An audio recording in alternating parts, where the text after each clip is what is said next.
السلام علیکم سامعین، 14 شوال المکرم اور 24 اپریل ہے۔ خبر کا عنوان ہے: دہلی پولیس نے وزیر اعظم مودی کے خلاف رپورٹ لکھنے سے انکار کر دیا ہے۔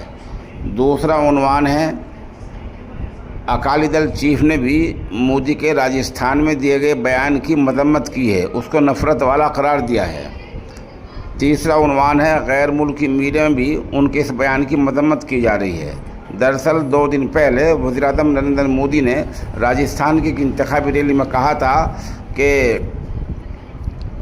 منگل سوتر بھی تمہارے بیچ دیے جائیں گے، گہنے بیچ دیے جائیں گے، اور ایک سماج کے خلاف نفرت والا بیان دیا تھا، اور جس میں ان کو درانداز قرار دیا تھا۔ بہرحال یہ سب باتیں عوام کے سامنے ہیں۔ آج کل چناوی ماحول ہے، عوام سمجھدار ہو چکے ہیں، ان باتوں میں بہکانے میں تو نہیں آ رہے ہیں، لیکن جن لوگوں کا جو فرض ہے ان کے خلاف ایکشن لینے کا، ان باتوں کا جائزہ لینے کا، وہ لوگ چپ ہیں۔ الیکشن کمیشن کو لوگوں نے شکایت دی، کچھ نہیں کیا ہے۔ پولیس نے رپورٹ لکھنے سے انکار کر دیا ہے۔ اس بارے میں کمیونسٹ پارٹی کی محترمہ برندہ کرات نے پولیس کمشنر کو پھر لیٹر لکھا ہے۔ اب دیکھنا ہے کہ معاملہ کیا رخ اختیار کرتا ہے۔ لوگ اب عدالت میں جائیں گے، وہاں ایک جگہ سنوائی نہیں ہوگی، دوسرے دروازہ جو ہے کھٹکھٹائیں گے۔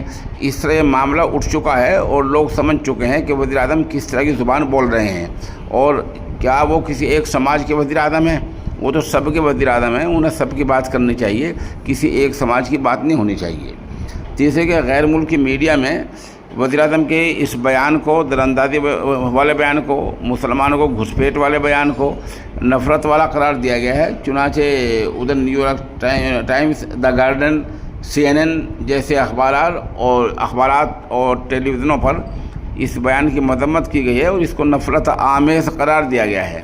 ویسے بھی ہندوستان کی جو مٹی ہے وہ ملی جلی ہے، یہاں تمام تہذیبوں کو پنپنے کا اور بڑھنے کا اور ترقی کے لیے ماحول پیدا ہونا چاہیے۔ اسی میں ہندوستان کی جیت ہے۔ یہاں کسی ایک سماج کی بات کرنا، دوسرے سماج کے خلاف نفرت آمیز باتیں کرنا، یہ سب غلط باتیں ہیں۔ جیسے جیسے چناؤ کے دوسرے مرحلے شروع ہو رہے ہیں، اور ابھی پہلا مرحلہ ہو چکا جہاں بظاہر لگ رہا ہے کہ BJP کو جھٹکا لگا ہے۔ اب دوسرا مرحلہ ہوگا ابھی 26 کو، پھر تیسرا، چوتھا، پانچواں۔ تو اس طرح جو چناوی مرحلے ہوتے جا رہے ہیں، تو BJP بوکھلاہٹ کا شکار ہو گئی ہے، اور اس کے بڑے لیڈر غلط باتیں بولنے لگے ہیں۔